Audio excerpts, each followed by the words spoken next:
That's sick. It's so cool. That is so cool.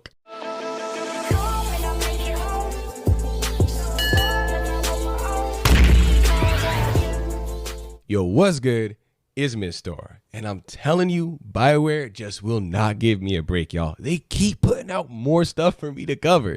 This time we got a progression deep dive that just dropped. I'm assuming this is going to cover the skill tree, but it's like 10 minutes long. So I'm curious what else is going to be in here. Maybe a closer look at gear.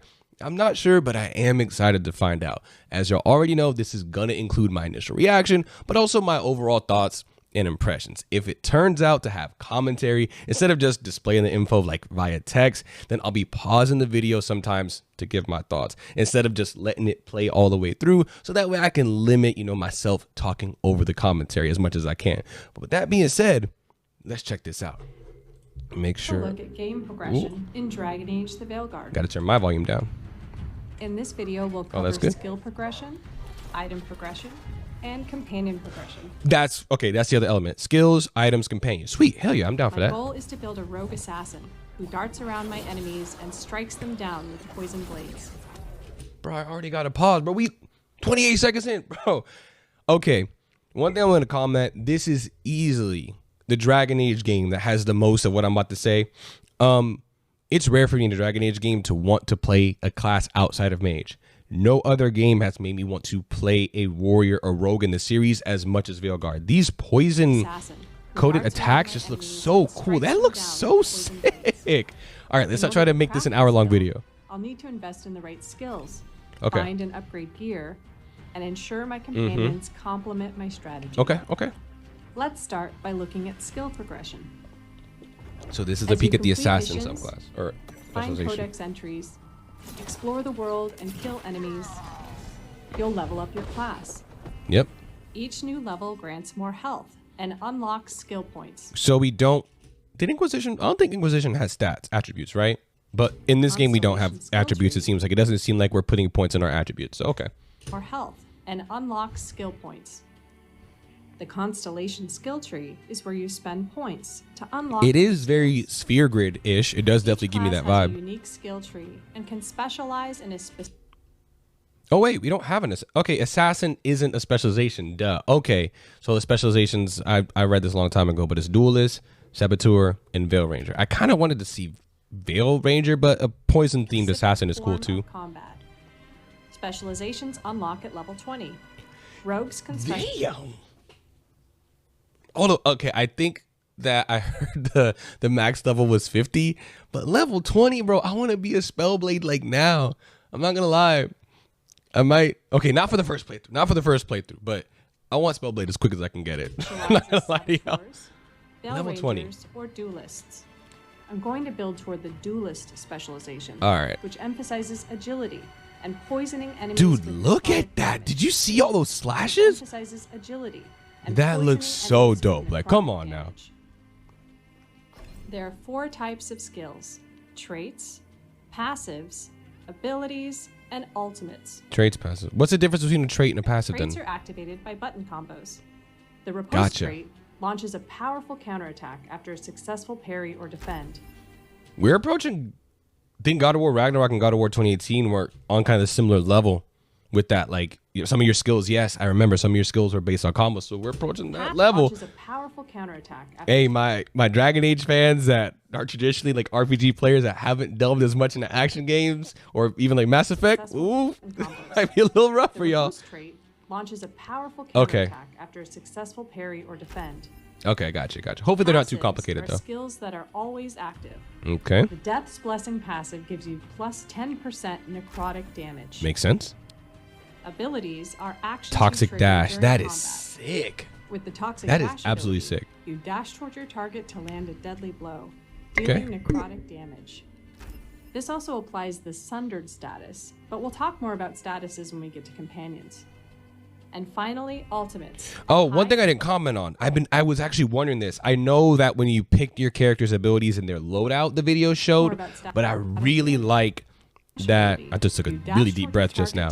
target. But I really like how Our skills that are abilities, you could always preview active. how abilities Depth look, pressing spells, passive gives you abilities, plus whatever, 10% skills. necrotic damage. Hold on. Ability. Yeah, abilities. Okay. It's called the skill tree, but the active things that you use are called abilities. They're not talents in this game. They're called abilities. I really like how there's a preview of a video when you're hovering over an ability before you pick it. I don't know if I'm in the minority on this, but what a spell, ability, talent, feature, whatever it does is not whatever it does. How it looks is damn near equally as important to me as what it does. I'm drip over everything. I'm style over everything. Okay, very much like fashion souls type of feel. Very much. I've said in my last video, I'm gonna pick armor based on how it looks over its stats. Same is gonna go with abilities, right? If an ability does something that complements my build, whether it's a spell or whatever, but it doesn't fit the look of the fantasy I have for that character, I might not pick it. I really might not pick it. You trigger during combat. Okay, I'm gonna try to keep this video Toxic dash ability. shorter than the You last dash one. toward your target to land a deadly blow, Okay. dealing necrotic damage. This also applies the sundered status, but we'll talk more about statuses when we get to companions. And finally, ultimates are high impact, large attacks. that Murder take of longer to Crows. That is charge up, such a sick but name for create devastating amounts of damage. Within that take longer to ultimate is charge up. absolutely Finally, sick. I'm sorry. I know some people are like, oh, it's an action-filled game, like brain dead action. Where's my RPG? But we'll talk more about Okay, it looks like statuses there's when plenty of RPG elements for one, but these finally, ultimates just look are so high sick. impact, Look at large this. I gotta see it attacks again. that take longer to charge up, but create That devastating is amounts of absolutely damage. beautiful. That is Within the absolutely duelist beautiful. Specialization, I have access to a unique ultimate ability called a Murder of Murder of Crows is a part I'll of the unlock duelist. this Okay. ability and then switch over to my character screen. Whoa, Murder did I of see something? Specialization. Okay, I just wanted to read this. Swift as the wind, the Antivan Crow duelist specializes in dancing between blades and punishing enemies. Okay, nothing crazy there. I'll unlock this ability and then switch over to my character screen to equip my new ultimate. Mm-hmm. You can Sick. swap out your abilities and ultimates anytime you're not in combat. Okay, anytime you're not in combat, You so can not also just in the enhance your lighthouse. abilities with enchantments. Enchantment? We'll get to Sorry, that in sorry, that was low hanging fruit. Part 2. By leveling up, unlocking new skills, and choosing a specialization. That was rude. I just burped. My bad.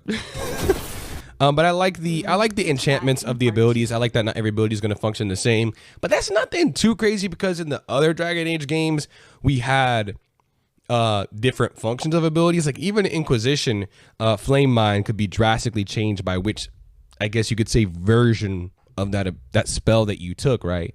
That is something I wish they kept in this game because that's something I loved about all the previous Dragon Age games. Actually, Dragon Age 1 didn't have that, I don't think, but Dragon Age 2 and Inquisition did. And it's something I miss from those games, those little passive traits that, like, not just a little bit, they drastically modified how a particular ability, talent, or whatever, how it functioned. I wish that was kept here, and that is a bummer that it won't be in this game. That is an omission for sure. By leveling up, unlocking new skills, and choosing a specialization. Look You at can that. start That to is design sick. your ideal playstyle. But this is I've only never the wanted to beginning. play Rogue in these games. Part 2, we'll talk about item progression. Cool. Okay, the same one as before, but it just looks better with the poison coating. Okay. Your character, Rook, can equip up to 9 items. Each class has their own main hand, offhand, and alternate weapon. For example, my rogue has a sword, a rapier, and a bow for ranged attacks. You also have a helmet, armor, a belt, an amulet, and 2 rings. Okay, just like You can before. acquire Sweet. items in 2 ways. The first is by visiting vendors and faction stores. The higher you Okay, raise I your will rank, say one thing I want to point out. I know this is kind of not related to this video. I will say this NPC's look is a lot better than some of the other NPCs. The animation still is a bit rough. BioWare, as a legitimate criticism, please tighten up some of these animations because you have characters here that look amazing. Even side characters like just vendors. This vendor looks really cool. the animation should match this character. We saw some side characters and some moments in dialogue where the animation of the faces was fine, even for that Kunari main character. They looked fine with their animations at certain points, but we want it to be consistent across the board. Visiting vendors and factions. Like, this character looks cool. I love their fit. I love the hair. Raise your reputation with each faction, the more items become available for purchase. Okay. The second way to acquire items is simply by finding them in the world. For example. Oh, and someone corrected me, by the way, and I thought it would be important to notice. I did mention how in the previous video that, there was this 2 currency thing kind of felt live servicey to me. It felt like some of the live service DNA was still in this game, as originally this next Dragon Age game was planned to be a live service game. Apparently, while it was planned to be a live service, no actual live service development took place, according to someone who commented. So any DNA that you see is just a coincidence. So just something that's good to know. Available for purchase. Apparently, I didn't confirm that. Apologize. Items is simply by finding them in the world. For example, while exploring the Necropolis halls, I discover a new main hand weapon. The Enchanted Longblade. Ooh. Every item has stats and I'm glad, but I am glad that we find weapons out in the world and don't have to just buy them. I like that. +1. Every item has we got the D&D, y'all. Properties, as well as a rarity, ranging from uncommon to rare. I want to see that real quick. Okay, rarity. Okay, does attack. Properties. 20% plus 20% final attack damage. I'm going to assume final is the last hit in your basic attack combo. They're going to mention how you unlock these properties. That's going to be interesting. But okay, gain necrotic weapons on kills with final attacks. That's cool. While necrotic weapons is active, final attacks apply necrosis, and melee attacks leech life from enemies suffering from necrosis. That's really cool, actually. I like that. One positive. I'm gonna critique this game in areas that I see fit, in both things that I think maybe a little bit more on the objective side, as well as my own subjective opinion. And I'm gonna do both. I'm gonna critique it like I just did earlier with the losing out on the branching skills thing, and I'm gonna give it its props. One prop that I think this has over previous Dragon Age games, and this is typical of a lot of RPGs and other RPG games, you could define your build around some of your items and the things they allow you to do. This is typical of RPGs and live service games. It's something that happens in those games, right? I haven't felt that in anything from Inquisition before. Any other previous Dragon Age game did not give me that feeling, right? I never felt like an item, the stats, yes, but I never felt like an item drastically contributed or changed my build or helped me fulfill a certain character fantasy, right? But the items here and what they can do really can shape your build and what you can accomplish with your character in combat. And I like that. I think that's a really cool thing, allowing for a lot of build and skill expression in multiple facets, not just what you pick in the skill tree. I think this is a dope and this is a good addition. It's not revolutionary. BioWare is not the first person to do this, so I'm not giving them that much credit. I'm just saying it was a good idea to include this in this game. To epic to legendary. This uncommon item has high physical damage and stagger stats, along with a property that deals plus 20% final attack damage, making the final blow and attack chains more powerful. That's what I thought. Perfect for my melee-focused assassin build. Is she not going to explain how those other...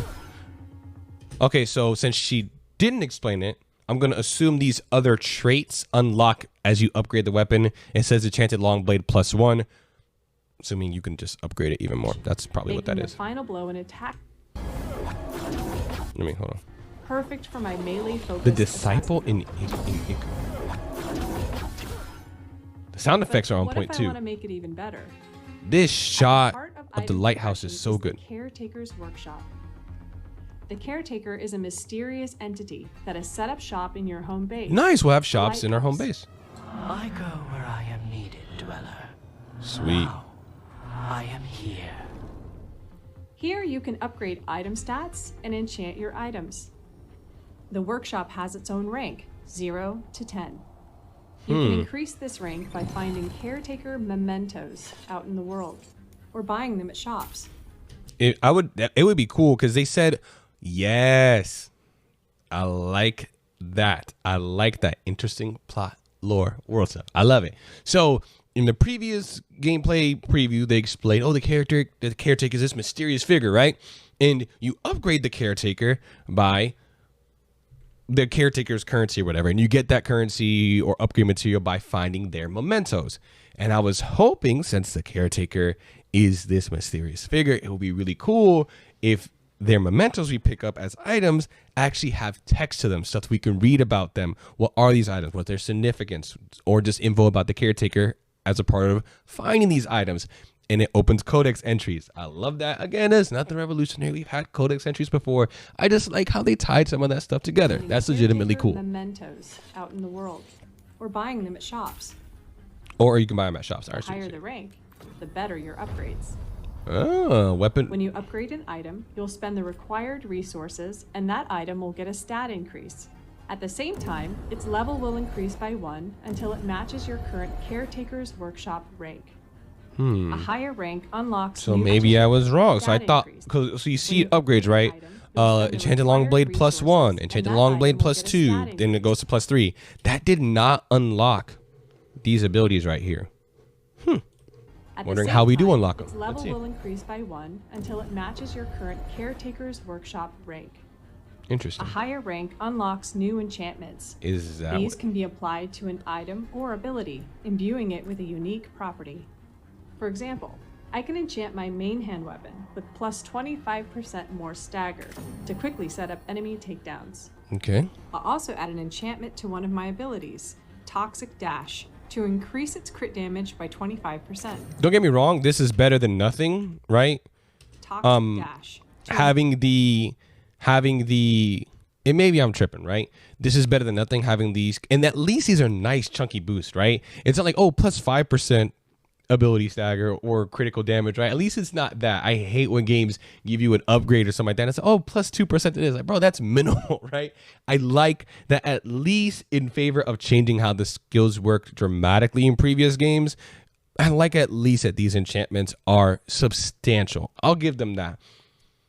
I've been talking a lot about misremembering stuff from previous games. I don't want to misremember, because there were a few abilities that when you picked those little branching passives to some of those spells or talents or abilities or whatever, that it did drastically change them. But now that I'm thinking about it, thinking of Dragon Age 2, they weren't always drastic changes. Sometimes they just were really big increases to the stats or cooldown time or damage or whatever to that ability. Sometimes that was the case. So I don't want to misremember myself. So pause on that, right? But I remember at least some abilities did have little branching paths to them that would drastically change them. At least some did, and I wish that was the case here, but this isn't all that bad. Your companion's items can be upgraded and enchanted as well. Sweet. More on that in part 3. Please tell me I can change my companion's clothes. More than just the items you bring. That sounded weird saying it out loud. Hold up, pause. I know this sounds suspect saying that out loud, but what I mean is, can I just change their you get what I'm trying to say, right? I think all of us want to be able to change a bit how our companions look. That's not a crime. And we could Inquisition, so leave me alone. Or buy a new item in the world. Its level will match the current rank. So if your current rank is 1, new items you find will be at level 1. But if your current rank is 5, its level will match. Anytime you find or buy a new item in the world, its level will match the current rank. So if your current rank is 1, new items you find will be at level 1. I may have missed it because I was yapping. Rank is 5, but what's the rank? Bring to the shop. Part 3. But the workshop rank affects more than just the workshop. Okay, that rank. Okay, sorry. New items will be at level 5. And if you find or purchase a duplicate of an item you already own, 2 things happen. Prepare yourself. Who is this person? First, the level of your existing item will jump up to match the caretaker's workshop rank, increasing its stats. The item will also be empowered, unlocking a property and increasing its rarity. There it is. Okay, now we're getting the picture. So these little traits of the weapons are tied to their rarity. So an uncommon, which is green, which is probably the first rarity above normal, I'm assuming, has 1 trait. Rare has 2, and then legendary will have all of them. And if you find these duplicate weapons, then if you find duplicate weapons, it unlocks traits. That's actually really cool, because how many times in previous Dragon Age games, how many times were you looting enemies and just finding traditional longswords? Just plain old longswords, curved swords, daggers. How many enemies did you loot and they had the same armor that you've seen 1,000 times? And okay, I just looted this enemy for nothing, right? At least with it, like, okay, I can loot it and sell it for a little bit, but the amounts were paltry compared to how much inventory space you had, right? So that's actually a pretty good addition. They have purpose now to the extras that you find. Items that you may not have cared about previously because I already have one of these, or this item is of stats or of a level or doesn't do damage or whatever. I don't care about this item anymore because it's not good enough for me. It adds value to finding those duplicate items. That I'm cool with. I think that's a great idea, actually. Duplicate of my offhand weapon, the Duelist Blade, bumps up the blade stats, unlocks a property that applies necrosis to I like that. enemies I think that's cool when close. personally. At least not cool, but like, hey, at least it gives it Changes purpose. its It's something rarity that from had no purpose before. uncommon to rare. So it's a good idea to keep leveling up your character Or minimal purpose. workshop, because the higher its rank, Okay. the better your items will Sweet. be. Whether you're upgrading them at the workshop or finding them out in the world. Another item type you can find or buy are Runes. Yes, I want to know more about Each runes. rune provides a passive bonus to your build, as well as I love this. I love this. I am a huge sucker. Huge sucker. an active bonus. Okay, not too long. Okay, I'm a huge sucker for weapons in video games that are enchanted and they have like, oh, flame on them or cold on them. It's such like a cliche thing, but I am a big fan of that. I love swinging my sword with a cold aura around it, right? I love glowing weapons, like back from the classic WoW days, right? Like I'm a sucker for that. That is something that really resonates with me in these games. And in Dragon Age Origins, I loved the enchantment spells, like, oh, cold weapons, flame weapons, force weapons, whatever. I really liked those spells. I thought they were cool. And I always like for my character to be able to do that. If another companion has to do it for me, whatever, like in Dragon's Dogma, it's whatever, right? But I love when a game allows me to be the one that kind of like activates or charges my own magical weapon. I find that really cool. And I like that there's runes. It's not the biggest thing in the world because you could do another Dragon Age games. I'm just saying that I like that runes will allow you to do that. Like it doesn't take up a whole spell slot or whatever. You just have, you have these runes that can activate cold weapons on your weapon for 20 seconds. That's not an amount to scoff at either. So I really, really dig that. Me personally, right? Bonus you can trigger. Up to 3 runes can be slotted into Rook's And Lyrium. it does help you feel like you have more abilities, I'll right? slot in this Than Scorch just rune, 3 in the which allows ultimate. my otherwise necrotic focus build to deal out fire damage. Great for when you have to fight But Darkspawn. skills, items, and upgrades aren't the only elements of creating your build. Because in the Veilguard, you're not fighting alone. Now we're into companions. Yo, that ability, that's You're not fighting. so I'm talking about, y'all. Weight and impact. Some people were saying the combat is floaty. Look at the animation. Look at how much sway it has to it. Listen to the sound effects, right? That's why when people say, oh, the combat looks floaty, it doesn't make sense to me because one, floaty is how combat feels when the controller or keyboard, you're on a keyboard or whatever. Combat is how a game feels in your hand. Floatiness is how a game feels when you're playing it. I get that a game can look floaty, but for me personally, that's never been the case. Combat has been floaty based on how it's felt when I'm playing it. So I feel like we can't judge that just yet. We'll have to wait and see. But animation wise, there's a nice, not all of the abilities do. I'm not going to say all of them do. Like the spear one was way too fast. It seemed a bit lightweight for what you were doing. But a lot of these other abilities have a nice bit of weight and heft and groundedness to them. You're not fighting alone. Look at it. Look at how chunky. Look at how it tears into. Oh, oops, shook that. Look at how it tears into that enemy in that slowdown as it goes through them. That's sick. That little delay. That is so dope. In part 3, we'll talk about companion progression. Combat with impact and weight to it. Yes, I'd love to see it. I want to see Balara or some other companions because we've seen Davrin a lot. We saw Lucanus already. We saw Nev. I want to see, and we saw Harding. So honestly, all we have left, I want to see Balara and I want to see Emmerich. Each companion has their And how own they function skill in tree combat. and unique items. They can be equipped. Emmerich with girlies, eat your heart out. This is the most you're going to see of and him. unique items. He's there and he's gone. Y'all haven't seen anything of Emmerich yet. He's here and he's gone. Congratulations. And That's all you offhand get. weapons. They can be equipped with a main hand weapon, an Okay. offhand weapon or keepsake, armor, and a trinket. Some gear, such as the I personally like this. I personally like that companion equipment is simplified, right? I like that it's not too crazy. I did like in Origins that I could customize my companions equipment wise just as much as I could myself. I did like that aspect of it, but watching my wife go through the Dragon Age series for the first time has really put a lot of things in perspective, and she really had the whole perspective of like, oh, she really didn't want to be bothered with customizing all these companions, each of their equipment slots, comparing equipment, what's best, what's bad, worse for all of them.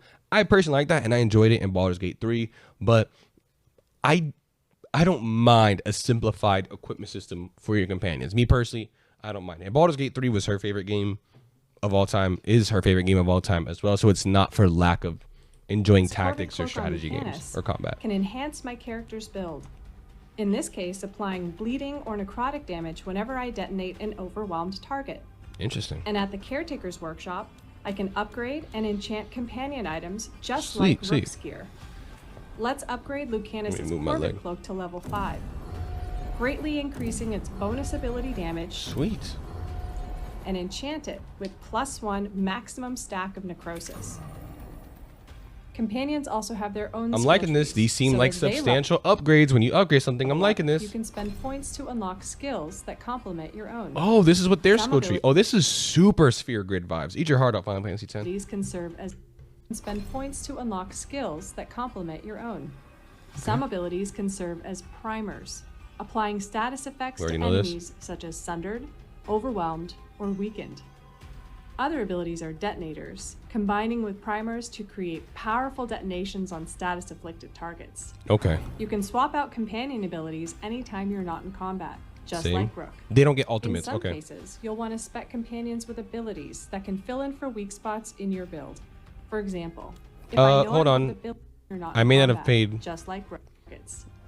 Close enough attention to. To create okay, nothing like text wise. Any his abilities that anything substantial about the character of Lucanus. That's what I was worrying. For example, if I know I'm going to face a horde of darkspawn, which are resistant to my Rook's necrotic damage but weak against fire, I'll want to bring along a companion like Davrin, who has powerful fire abilities. Sweet. I'll also bring Nev, who can detonate targets that I've primed. First, I'll use Davrin's Asan's Strike ability to inflict fire damage and knock down his darkspawn. Next, I'll rush in with Toxic I like Dash that, by the way. Hold on. prime a target with the Sundered status.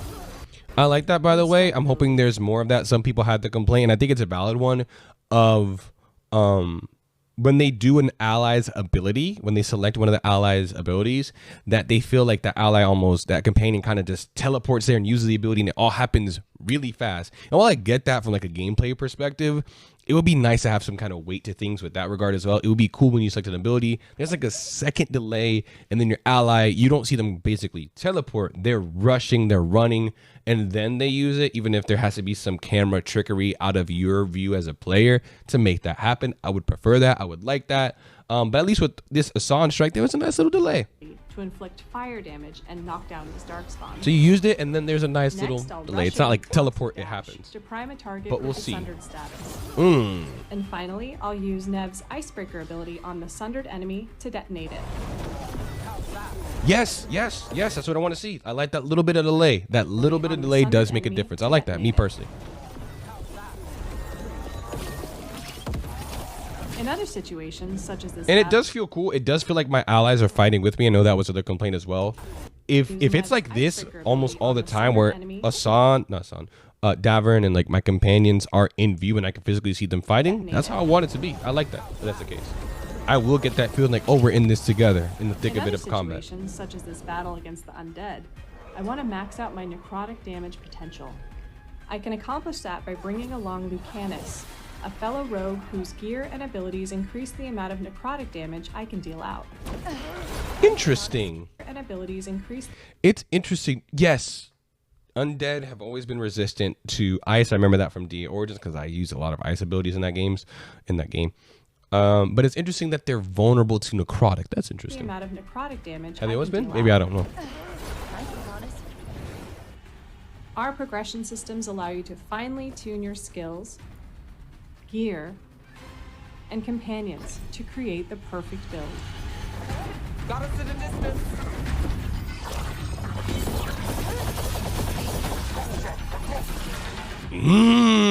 We gonna run that back. Hold on now. Hold on now. And companions to Let's do create that the again. perfect build. Gear and Okay. Based on the appearance of this item, yes, it looks like if we can change out this item, if there's more of them to find, that yes, we can change our companions' appearance, like with their armor and stuff they're wearing. companions to But create the I gotta perfect see it build. again. Come on now. Got us in a distance. That's sick. It's so cool. That is so cool. Cut it out. Okay. Again, us as mages were losing. Okay, come on now. Because while it was very nice to see mage combat, I was very excited and happy to see mage combat finally. Like many others have said, perhaps the person playing it wasn't the most good or whatever, but for a few various reasons, outside of just being excited to finally see the mage combat, it didn't do as much hype-wise for me as the warrior reveal did, which is weird because, like I said, I don't typically play warriors in these games, right? It didn't do as much hype-wise for me. Again, there could be a plethora of reasons. The hype for me was seeing what this person was doing and being a little like, oh man, maybe I could do better, whatever. But the hype for it came from seeing what the person was doing in that gameplay preview for the mage and being like, oh, I can't wait to do X, Y, Z instead. Kind of just imagining what I could do, right? Because a lot of the abilities and spells they picked, I personally wouldn't have. That could also be a reason why. They wouldn't be spells that I would have picked personally. So maybe that was why. Like, oh, I'm seeing the mage gameplay, but I'm more so just excited to see it, but just imagining, oh, I can't wait to get my hands on it to do something different. I don't know what's going on with the mage stuff, but yo, what I've seen of the warrior reveal was way more hype. And then what we got to see of the rogue here was really damn cool. And that was more hype than the mage stuff too. And I don't play those classes in these games. So what is going on, bro? What is happening? That's crazy. That's absolutely crazy. I don't know. But in general, this was really good. This did more for me than the 22-minute gameplay preview did, unfortunately. And like I said, there's a few reasons why.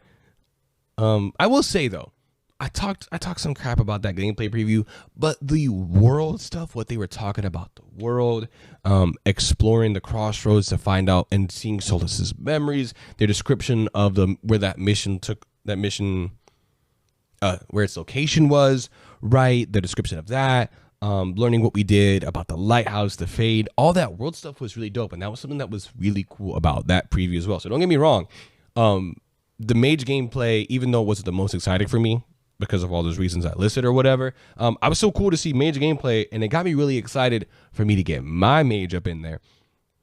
So it wasn't all bad, but this right here, bro, I'm like, dang, rogue looks sick, sicker than they've ever looked, in my opinion, right? And this is what I think some of these rogue abilities, I see what they were talking about. We don't know 100% to what extent Sandal's prophecy, the magic came back, the veil was asunder, whatever, right?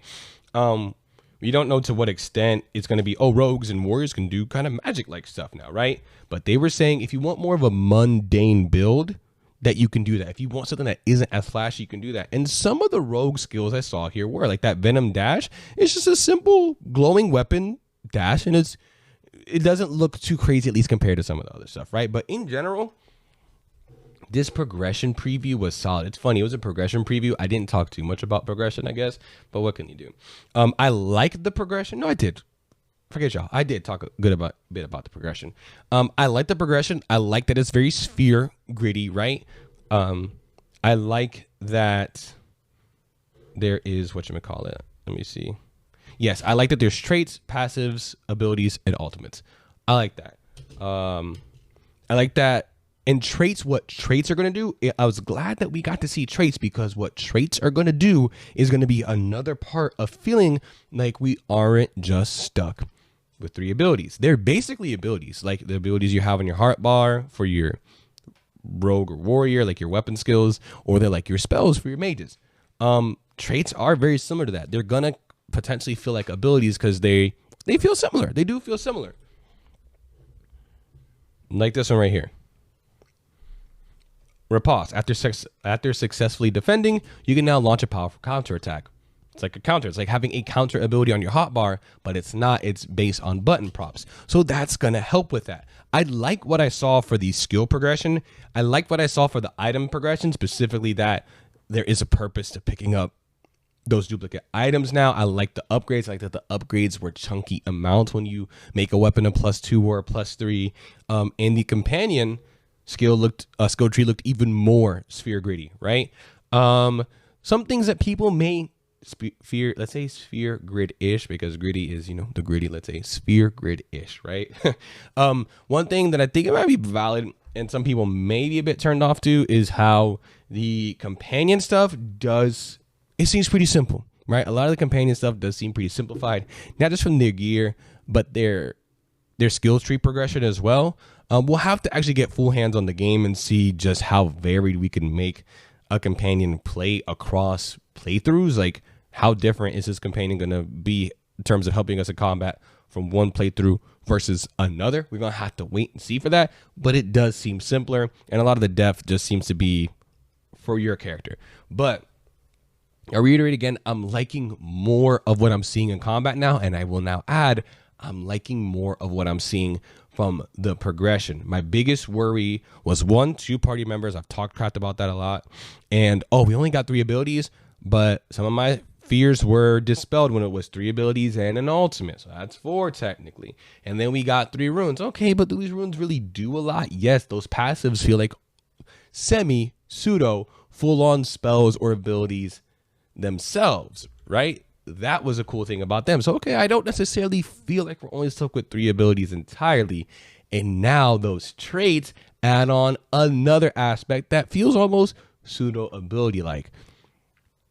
Hype's increasing. BioWare, I know I said you're only giving me a break, but maybe you don't have to, right? Because I know I'm like dead serious though. I really like a lot of what was in this. This game is shaping up great in my opinion. And honestly, I get it. I get some of the disappointment of it not being tactical combat, but for me personally, I mean, it's going to be tactical. I'm like, what am I even saying, right? Like, to me personally, the combat seems tactical with timing abilities, but it isn't quite what you're used to from Origins. I get that. It's a bummer that this game would be not for you as a result, but a lot of this stuff that has been shown in Dragon Age, the Veilguard, from the combat progression, so much about it honestly seems really cool. And it saddens me that some people are going to miss out solely on potentially prejudging this game before they even give it a try and playing it, because all this stuff I'm seeing, again, combat, progressions, story stuff, I'm just seeing myself having a great time. I feel like I'm going to have a lot of fun with this game. I'll reserve judgment. I haven't played it yet. I don't want to make it seem like this game is above critique and that I'm already saying it's going to be a 9 out of 10, 10 out of 10, whatever, right? We still have to get the game. We have to confirm it to be good and play it for ourselves to decide. But from what I'm seeing, it seems like it's a really damn good time. And it sucks that I think a lot of people are going to end up missing out before even trying this game. They may be judging it too harshly beforehand. And that sucks for them, but it ain't going to suck. It ain't going to suck for me, because I'm going to be playing this game. I'm going to be pulling all-nighters on this. But hey, that's going to do it for this video. I appreciate y'all for watching. We're at 38 minutes. I didn't do so bad this time, right? Hey, let me know what you thought down below of this progression deep dive. Are you similar to me and this did a little bit more for your hype than that mage preview we got, even if you are a mage player? Be sure to let me know your thoughts as well. We're all here to discuss this game and talk about it. And I'm just more excited to see what else they're going to show us before this game comes out. Hopefully nothing too spoilerish, nothing crazy spoiler-wise in this area as well. So good for that. But my hype's increasing. So, hey, good job, BioWare. I really feel like BioWare has turned some things around in terms of the way this game has been perceived by Dragon Age fans, at least a good amount of them, right? There is that small but loud group of Origins fans that are disgruntled, but they haven't been playing these games since Origins anyway, so there wasn't really potential sales there, right? But kudos to BioWare where it's deserved, because I feel like they've turned some things around in terms of perception, right? But I digress. That's going to do it for this video. I appreciate y'all for watching. Stay safe. And as always, catch you on the next one. Y'all be easy.